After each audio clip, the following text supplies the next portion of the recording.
Hello, all. We welcome you to the lecture session on fluid dynamics. So, we are in lecture series of fluid mechanics and fluid and turbo machinery. So, I welcome you all for this lecture session. My name is Sawan Wani. I am assistant professor in Department of Mechanical Engineering in Padma Bhushan Vasantarao Dada Patil Institute of Technology, Budgaon. So from last series which we have started, we have completed refrigeration and air conditioning, then power plant engineering, and also now we are learning the fluid mechanics and fluid and turbo machinery lecture sessions. So out of that, in this fluid mechanics concept or subject, we can say we are learning the fluid dynamics. We are starting the fluid dynamics theory. Uh, Before that, we have completed all the points related to fluid statics, fluid kinematics, then basics of fluids, properties of fluids, and also based on these theories, we have also solved various types of problems based on these particular points. So, these fluid dynamics, before going to the actual lecture session, we will just explain what is the meaning of fluid dynamics here. Basically, fluid dynamics is the way in which we are considering the motion as well as the force causing the motion. Because we know that the meaning of statics is the body should be at rest. Then the meaning of kinematics means the body should be in motion, but the force causing the motion should not be considered. And in dynamics, the force as well as the motion should be considered. So let's start with our first point here, the introduction of fluid dynamics. So fluid dynamics is a branch of fluid mechanics which deals with the study of velocity and acceleration of the particles of fluids in motion and their distribution in space with considering any force or any energy involved. So guys, see, for kinematics here only instead of with, it was without, means without considering any force, but now for fluid dynamics we are having the consideration of the force or the energy involved in this.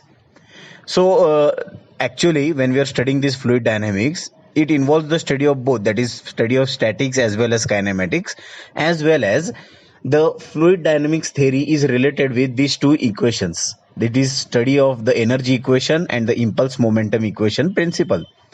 Basically, this energy equation and impulse momentum equation we are going to see that in further lectures basically, but for learning fluid dynamics, the learning of energy equation and impulse momentum equation is more important, while continuity equation also plays a very important role. So just a small diagram is given that how a fluid dynamics consider, because nowadays you will see that the fluid dynamics plays a very important role in configuring any fluid mechanics object, or configuring any fluid, solving any fluid mechanics problem. Because see that here we can take an example of a tennis ball, and through which the actual fluid or the actual the rays of the fluids are in contact with the tennis ball. So you can see that the tennis ball, due to the area of this tennis ball, the particular fluid is just varying in its area. So we can say that there is a change of flow in this area. So therefore the fluid dynamics is way in which that the force is already caused by this, the stoppage force is caused by this tennis ball to the fluid. So the fluid changes its direction of motion and then it goes to the forces. So therefore this is one example of a fluid dynamics. Then first, while calculating fluid dynamics theories, what are the various types of heads or the energy on a liquid in motion? Whenever a liquid is in motion, there are various types of energy caused. So these energies can be converted in types of head. So let's see the first one. So the first one is a potential head or a potential energy. So the energy developed is potential energy. So whenever we can say that whenever a water or a fluid is at rest, then it possesses potential energy, and therefore for causing, let's take an example of a dam where the water is just flowing from one point to another. So water is kept as a higher height, and then the water from the reservoir is taken with the help of dam through the doors to the other place where water is required. So therefore when the water is stored in the reservoir in the dam area, we say that it possesses potential energy, while the distance from the top side of the reservoir to the bottom side of the system, we can say that it is a potential head. So this is due to the configuration or position above some suitable datum line. It is denoted by Z. Then second, velocity head or kinetic energy. So this is due to the velocity of flowing fluid, and it is measured as v square by 2g. Now we know that kinetic energy is 1/2 mv square. So here, considering that mass is a unity and 1/2 to v square by 2g, that is 1/2 mv square. So m is 1, so v square by 2, and we are going with the gravity, so therefore into 1 by g, where v is the velocity of flow and g is the acceleration of due to gravity, 9.81 meter per second square. So this is the second type of the head, when the velocity, when the fluid is in motion. And the third one is pressure head or pressure energy, where it is due, because we know that only water is not the fluid. There are various types of fluids. They possesses their different densities, they possess their different pressures. So this is due to the pressure of liquid, and it is given by P by W, where P is pressure and W is the weight density of the liquid. So we can also say that this is nothing but P by W is pressure head, V square by 2G is kinetic head or velocity head, and Z is nothing but potential energy. So how to calculate the total head now? So the total head of a liquid particle in motion is the sum of its potential head, kinetic head, and pressure head. So we can directly say that mathematically it is known as Z plus V square by 2G plus P by W, and at the same time we are taking pressure head first. So P by W plus V square by 2G plus Z, it is total head, and at the same time total energy will be equal to P by W plus V square by 2G plus Z in Newton meter per kg of liquid. Now going to the point where the first equation of motion is derived, that is Euler's equation. Now it is a very important point related to the problems solved in the GATE exams or for competitive exams. The students are facing this type of problems where they have to just find the Euler's equation, or just a problem is there based on Euler's equation. So first we will see what is this Euler's equation. This Euler's equation of motion is nothing but considering an ideal fluid. So here, considering steady flow of an ideal fluid along the stream tube. So we know that the stream tube is also an imaginary tube, and an ideal fluid is being taken. Separate out a small element of liquid of cross-sectional area dA and length ds from stream tube as a free body from the moving fluid. This we will see when we are going to see the figure. The figure shows a small element Lm of fluid of cross-section area dA and length ds. Let P is the pressure on the element at L, P plus dP is pressure on the element at M, and V is the velocity of the fluid element. So just remember this, P is pressure at L, P plus dP is pressure on element at M, and V is the velocity of the fluid element. So now this diagram is shown here. Now guys, see this pink color which is shown, this is nothing but the area through which, or the pipe through which the water is flowing, and the direction of fluid is given that from this side it is entering inside and this side it is going outside. So what will happen is, this dotted line shown is nothing but the center line, and out of that we are taking out this particular area. So now see that this area is dA and the length of this pipe is nothing but ds. What will happen is, the pressure inside is, where the pressure through which it is entering is P, and when it will be entering outside from this area, then we are going to say that the pressure coming outside is D plus dP, because we don't know this dP value, because what has happened inside the pipe we don't know. Whether there is a retraction in flow, whether there is an increase in flow, we don't know. So therefore P, anything more than P, so therefore P plus dP. Now what will happen is, at the center line of this system, this is the weight of the fluid element, this is the fluid element, that is Lm. So at L we have taken that P is the pressure, at M P plus dP is the pressure, and capital V is the velocity of the flow. Now we know that the weight always acts in downward direction, that is opposite to gravity. So therefore dW will be equal to specific weight, that is rho g, into dA into how much length it is, ds. So therefore it is dW is rho g dA ds. So now with the help of this, what we are going to find out is basically the system in which we are going to calculate this equation for the Euler's system is nothing but considering P, then P plus dP, and also the area, the angle through which it is moving. So this is ds, this is dz in z direction, that is in 3D direction, and therefore it is given by theta. So now the diagram is been lowered here, and the equation we are going to see now here. That first one is the external forces tending to accelerate the fluid element in the direction of streamline is as follows. Now see how the pressure is being determined. Net pressure force in direction of flow. Now we know the direction of flow is this. So therefore net pressure force, now see that force we are requiring. So if P is pressure, then we know that force is nothing but equal to pressure into area, because we are going to find out the force.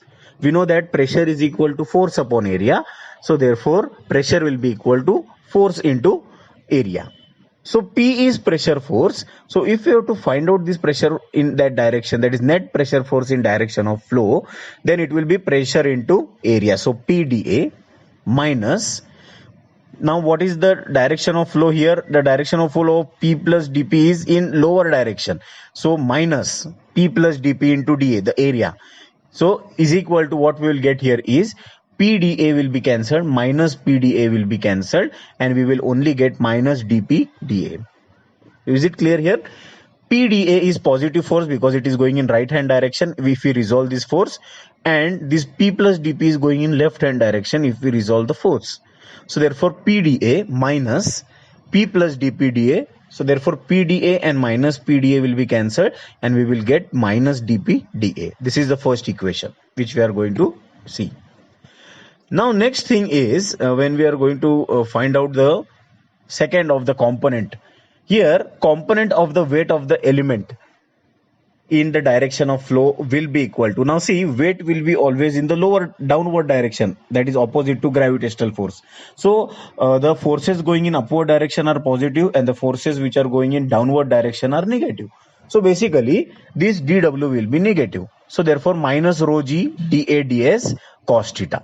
This is the angle, because when we are going to determine the or resolving the force, we will take some angle.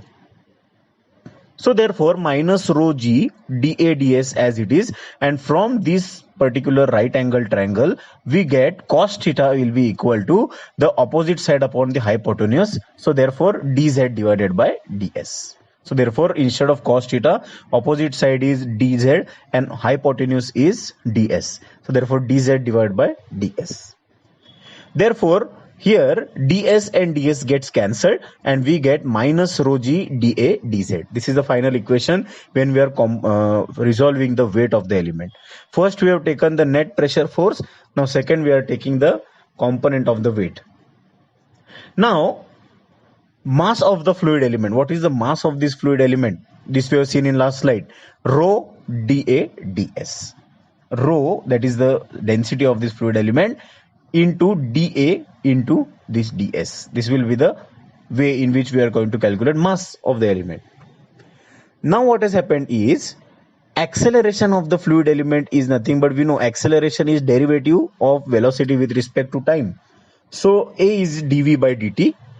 So considering ds, we will get it as dV by ds into ds by dt. So naturally what will happen is, again dV by ds will be as it is, but what is ds by dt? We know that velocity is nothing but derivation of displacement with respect to time. So dV by ds will be as it is, and this ds by dt will be replaced by velocity, because we know that velocity is nothing but displacement by time. See this equation again, acceleration is derivation of velocity with respect to time, so dV by dt. Converting this into dV by ds into ds by dt, we get dV by ds as it is, and ds by dt is velocity. So v dV by ds. Now going for next point, where we are determining this again, the converting that value into Euler's equation here. According to Newton's second law of motion, force is equal to mass into acceleration. This is the Newton's second law of motion. So the forces are kept at left hand side, and mass and acceleration are kept at this side.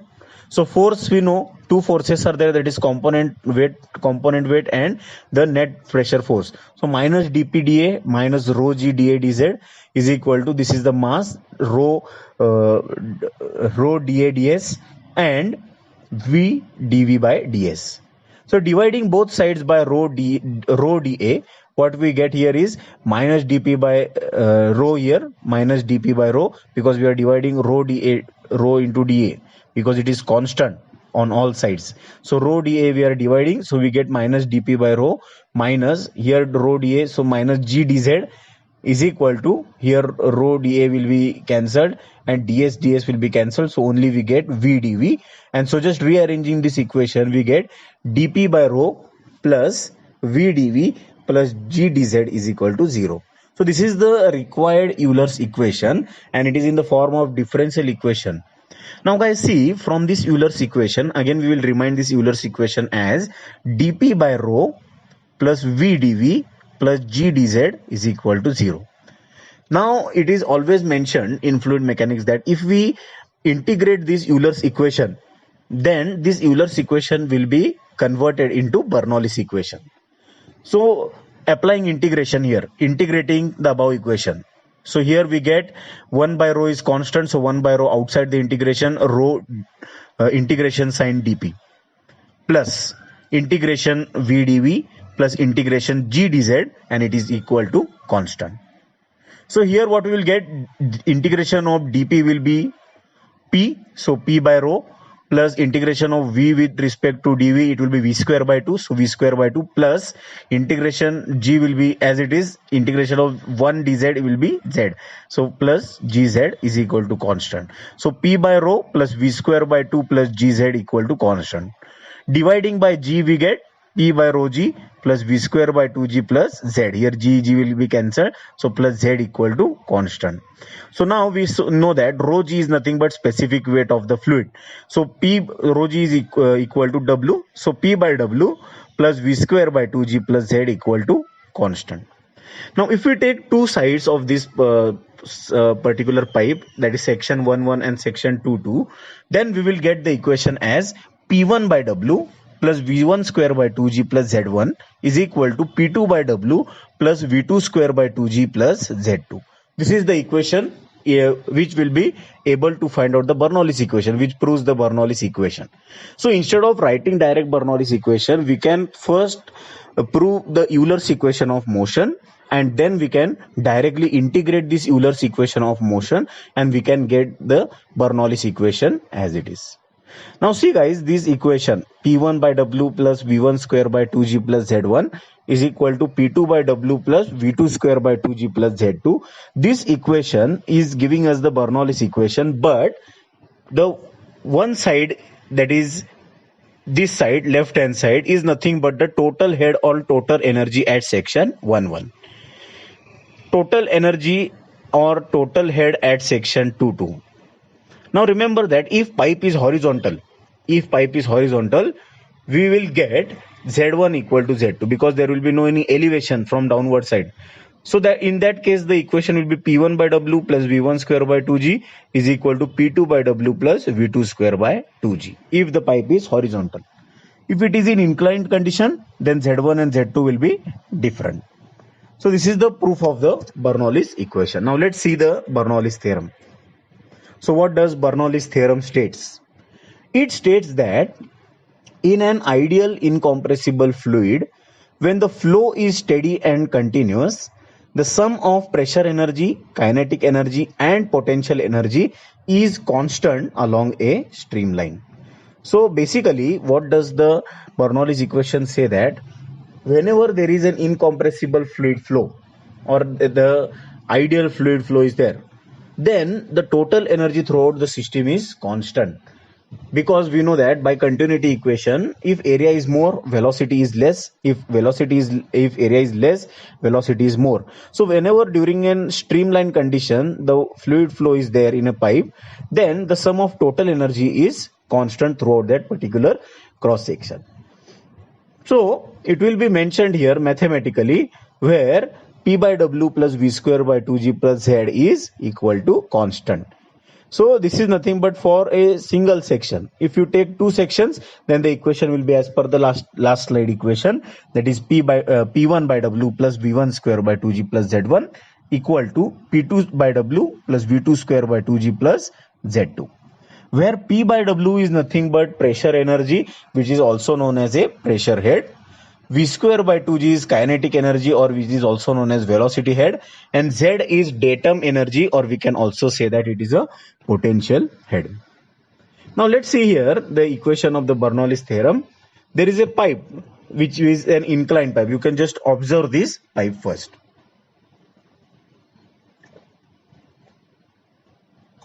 So see, a pipe is inclined, and as the pipe is inclined, there are two distances Z1 and Z2. So considering this section, this is LL section and this is MM section. So section 1 is LL, section 2 is MM. So consider an ideal incompressible fluid through a non-uniform pipe. Now see, non-uniform pipe means the diameter is also different in this. So consider two sections LL and MM and assume that the pipe is running full and there is of continuity of flow between the two sections. So the pipe is fully flowing, the water or the fluid is fully flowing through this pipe, and section 1 is LL, section 2 is MM. Now what is P1? P1 will be pressure at LL section, V1 will be velocity of fluid at LL section, and Z1 will be height of LL section above the datum line. A1 will be area of this section 1, that is LL. Similarly, P2, V2, Z2 and A2 will be the values, corresponding values of pressure, velocity, height and area at section MM. Now, let the liquid between these two sections move to LL dash to MM dash. Okay, now the liquid from the LL has moved to LL dash, and the liquid from MM has moved to MM dash. So through very small lengths, so these lengths are nothing but DL1 and DL2. Just guys see here, DL1 means the fluid which was at LL now has moved to L dash through a distance DL1, and the fluid was at MM section, it has moved to M dash section during this length DL2. So this movement of this is equivalent to the movement of LL to LL dash and MM to MM dash. The remaining liquid being LL dash and MM dash is unaffected. Now let W is the weight of liquid between LL and LL dash. So what will happen as flow is continuous, W will be equal to small w into A1 into DL1. What is the weight, actual weight of the fluid at LL section, that is L dash section? W, that is specific weight, into A1 area into DL1. Similarly, it will be equal to W A2 DL2. Just it is clear here, guys. W is nothing but specific weight. As the fluid is same, so the specific weight will be also same. So W is equal to small w, that is specific weight, A1 DL1 is equal to small w A2 DL2. So therefore, rearranging this equation, A1 DL1 is equal to capital W by small w, or similarly A2 DL2 will be capital W by small w. Now remember, this W is the weight of the liquid and small w is the specific weight. Just don't get confused between these two W's. Capital W is the weight of the liquid between LL and LL dash or MM and MM dash, and small w is the specific weight of the liquid. So in this we can write directly that A1 DL1 is equal to A2 DL2. So work done by pressure is equal to force into distance. We know that force into distance will be nothing but the work done by the pressure, because the unit will be in Newton meter. So force is P1 into A1 and distance is DL1. So the force work done in the direction LL to L dash is P1 A1 DL1. Similarly, work done in the direction of MM to MM dash will be P2 A2 DL2, but now the pressure will be opposite because there will be some retraction force from this area of the pipe. So therefore it is minus P2 A2 DL2. The direction of P2 is opposite to P1. So what is this total work done now? So the total work done by the pressure is P1 A1 DL1 minus P2 A2 DL2. So P1 A1 DL1 as it is minus P2. Now we know A2 DL2 is nothing but A1 DL1. So minus P2 A1 DL1, as A1 DL1 is equal to A2 DL2. So therefore A1 DL1 into bracket P1 minus P2. Now guys, see here that Also, we have proved in last slide that A1 dl1 is equal to W divided by small w. So capital W by small w, P1 minus P2. We have replaced this A1 dl1 by this. So loss of potential energy will be equal to W Z1 minus Z2. Gain in kinetic energy will be W V2 square minus V2 square by 2G minus V1 square by 2G. So we can take W by 2G V2 square minus V1. So therefore, loss of potential energy plus work done by pressure will be equal to gain in kinetic energy. So therefore, W Z1 minus Z2 plus W by small w P1 minus P2 is equal to W by 2G V2 square minus V1 square. So from this, we can directly eliminate this capital W taking constant. So therefore, Z1 minus Z2 plus P1 by W minus P2 by small w, that is the specific weight, is equal to V2 square by 2G minus V1 square by 2G. So rearranging these equations, we get P1 by W plus V1 square by 2G plus Z1 is equal to P2 by W plus V2 square by 2G plus Z2, which is again a Bernoulli's theorem. So considering this equation or considering the Euler's equation, we can prove that the exact Bernoulli's equation is satisfied. Coming to the last point of this Bernoulli's equation, there are some assumptions made in this Bernoulli's equation. As in the statement, we have seen that the liquid is ideal and incompressible. Then second is the flow is steady and continuous. So the flow is steady and continuous. The flow is along the streamline, or it is one-dimensional force. The velocity is uniform over the cross section and is equal to the mean velocity. And the fifth last point is the only forces acting on the fluid are the gravity forces and the pressure forces. So guys, here no any shear force or no any viscous force we have taken into consideration. Only we are taking gravity force and pressure force into consideration. So these all systems will determine the Bernoulli's equation, but due to these certain assumptions, these Bernoulli's equations are derived only for the ideal compressible fluids. Because if we have to find out the Bernoulli's equation for a real fluid, then we can easily add the hydraulic losses, means which we know the Bernoulli's equation is P1 by W plus V1 square by 2G plus Z1 is equal to P2 by W plus V2 square by 2G plus Z2 and plus head loss, or we can just write only head loss. Then this head loss may be due to the friction, head loss due to minor losses, major losses, etc. So if we add the losses, then we can say that the Bernoulli's equation is for real fluid. So now the Bernoulli's equation which we have derived is only for the actual ideal fluids. This is the consideration in the Bernoulli's equation. So guys, thank you for attending this lecture. I would like to tell to all to refer our all lectures based on this particular fluid mechanics. We are learning the fluid dynamics part 1. We have completed the fluid dynamics part 1 section here.